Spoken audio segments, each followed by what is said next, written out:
ወጣቶች ስልካችን ላይ ከምናጠፋው ሰዓት መጽሐፍ ቅዱስ ላይ የምናጠፋው ሰዓት ካልበለጠ ክርስቲያኖች አይደለም። ጠዋት ከእንቅልፋችሁ ስትነቁ መጀመሪያ በእጃችሁ የምትፈልጉት ስልክ ነው ወይስ መጽሐፍ ቅዱስ? መልሱልኝ። ስልክ ነው። ስልክ ላይ እኮ ልንሞት ነው። 24 ሰዓት በቃ ስማርትፎን ከኛ በለጠ። ስማርት ሆነ ስልኩ እኮ እኛን አደደበን እኮ። እሱ ከኛ በለጠ። የሚያዘን እሱ ነው፣ የሚያስብልን እሱ፣ የሚያነብልን እሱ። መጽሐፍ ቅዱስ አሁን ድሮ ቢሆን መጽሐፍ ቅዱስ አላገኝም ውድ ነው ለመግዛት ይባላል። አሁን ስልካችን ላይ አለ። እኛ ሌላ ነገር ስናይ ነው የምንውለው እንጂ። አቤት አሁን አንዳንድ የመተግበሪያ አፕሊኬሽኖች ስልካችን ላይ ያሉ የምንጠቀምባቸው መቼ እንደተከፈቱ ይናገራሉ። ላስት ሲን የሚል ሰዓት አለው አይደል? መቼ እንደከፈቱ። መጽሐፍ ቅዱስ ላስት ሲን የሚል ቢኖረው መቼ ነው የተከፈተው? መቼ ነው ገልጠን ያነበብነው? አይተነው አናውቅም እኮ። እንደው ሳናነበው ልንሞት ነው።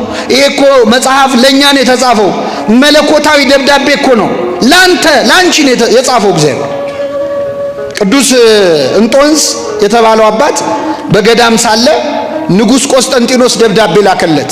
የሮሙ ንጉስ ቆስጠንጢኖስ እግዚአብሔር ያሳያችሁ። ሲልክለት መልእክተኛ በፈረስ እየጋለበ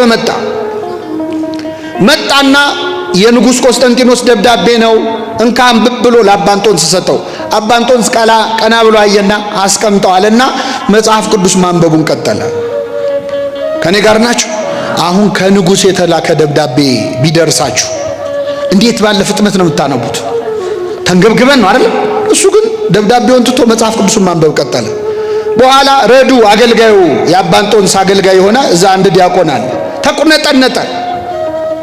ምን ሆን ካለው፣ ኧረ አባ የተላከው ከንጉስ ነው፣ ከቆስጠንጢኖስ የመጣ ደብዳቤ ነው። መጽሐፉን ትደርስበታለህ፣ እባክህ ግለጠውና ምን እንዳለ እንስማ አለ።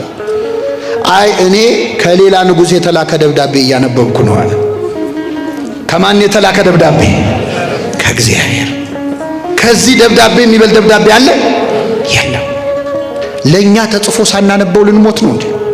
በእውነት እግዚአብሔር ቃሉን የምናነብበት ኃይል ይስጠን። ይገርማል።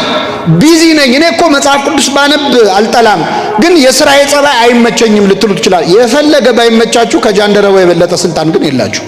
ይቅርታ አድርጉ። ከጃንደረባው በላይ ቢዚ ልትሆኑ አትችሉ። የሀገር ገንዘብ ነው የሚያስተዳድረው፣ ባለስልጣን ነው።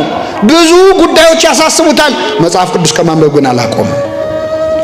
ጉዞ ተጉዞ ተሳልሞ አገር አቋርጦ ሲመለስ እናውቃለን እኮ እኛ መንፈሳዊ ጉዞ ሄደን ስንመለስ ምን እያደረግን ነው የምንመለሰው? እየበላን እየጠጣን አይደል እንዴ? እየበላን እየጠጣን ስንሄድ እየዘመርን እንሄዳለን። ስንመለስ ሌላ ነገር አይደል እንዴ? አንዳንድ ሰው እኮ አንዳንድ ጉዞ ባይሄዱሉ ይሻላል አይደል? አዎ ሙሉ መኪናውን እህል ተሸክመን አይደል የምንሄደው? ጭነን ስንሄድ እየበላን ስንመጣ እየበላን። ደግሞ ስሟ ስንቅ ነው የመቤቴ እንላለን። እንደዚህ ስንቅ ተሸክመ ስሟ ስንቅ ነው ነውር አይደለም እንዴ? በእውነት አዎ በጣም ይገርማቸው። አንዳንዴ ከዚህ ምግብ ጭነው ሰዎች ጉዞ ሄደው በልተው ለነዳያን ላለመስጠት ለበረከት ብለው ይዘውት ይመለሳሉ። ይህ ጃንደረባ ግን የሄደው ሊሰግድ ነው። ሲመለስ ምን እያደረገ ነው?